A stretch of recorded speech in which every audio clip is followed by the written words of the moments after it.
Parfois, tu souffres et tu ne comprends même pas pourquoi. Tu t'accroches à des situations, à des personnes, à des histoires qui au fond ne te font plus de bien. Et tu te dis que c'est normal, que c'est la vie. Mais la vérité, c'est que souvent, tu prolonges une souffrance qui pourrait déjà être terminée. L'univers, lui, essaie de te parler. Il t'envoie des signes pour te dire doucement, c'est le moment de lâcher. Le problème, c'est que tu es attaché à ce que tu connais, à ta zone de confort, à ce qui te rassure, même si ça te détruit lentement. Alors aujourd'hui, on va voir ensemble 4 signes clairs que quelque chose n'est plus pour toi et qu'il est peut-être temps de lâcher prise. Reste bien jusqu'au 4e signe, c'est le plus important. Et c'est celui que tu ignores le plus souvent. Avant ça, je veux que tu comprennes quelque chose. Quand je parle de l'univers, de Dieu, de sagesse divine, je ne parle pas seulement de quelque chose là-haut, je parle aussi de ta vraie essence, la partie de toi qui sait, la partie de toi qui sent. Elle te parle à travers ton intuition, à travers ton corps, à travers cette paix qui disparaît quand quelque chose n'est pas pour toi. Si tu apprends à écouter cette voix-là, tu n'auras plus besoin de te perdre autant. Premier signe, ce que tu vis t'apporte plus de chaos que de paix. Quand quelque chose est pour toi, tu peux avoir des défis, oui, mais au fond, il reste une forme de clarté, une base de paix. Quand ce n'est pas pour toi, c'est différent. Tu te réveilles avec une boule au ventre. Tu rafraîchis ton téléphone en espérant un message qui ne vient pas. Tu as l'impression de marcher sur des œufs, de devoir faire attention à chaque mot. Tu te sens perdu, confus, épuisé. C'est le drame qui se répète.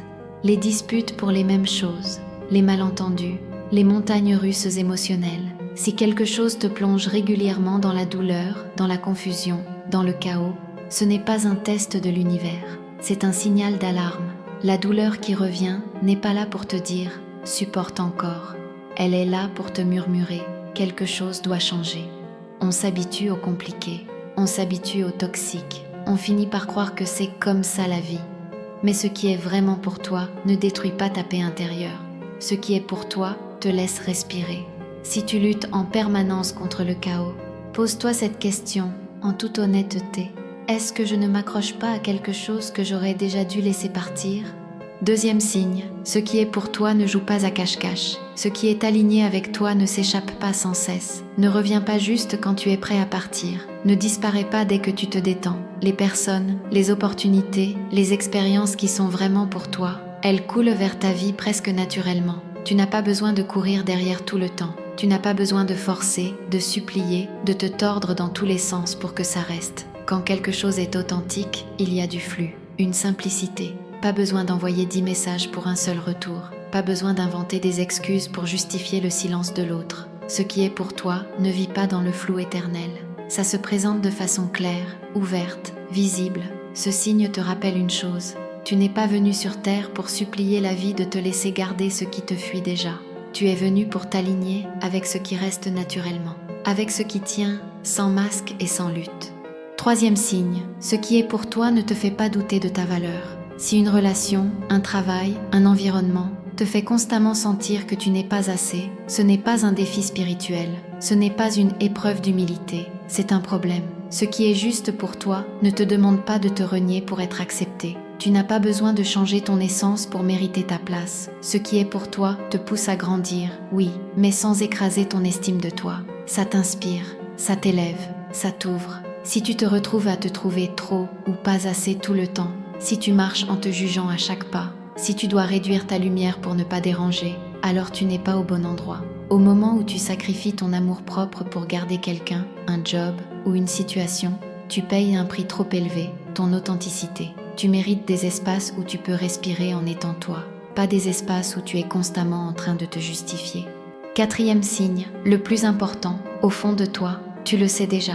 C'est peut-être le signe le plus simple, et pourtant, c'est celui qu'on fuit le plus. Tu le sais, tu le sens dans ton corps quand tu n'es pas à ta place. Tu le sens dans ton cœur quand quelque chose sonne faux.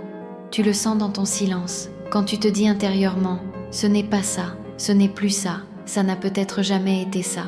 Parfois, ta tête va te raconter sans raison pour rester. Mais ton intuition, ta vraie voix intérieure, elle ne ment pas. Elle parle par un malaise, par une paix qui disparaît, par un rêve, par une évidence soudaine. Et tu n'as pas besoin que tout le monde comprenne tes choix. Parfois, suivre ton intuition, ça veut dire décevoir des attentes, changer de direction, quitter ce qui rassure, mais qui t'abîme.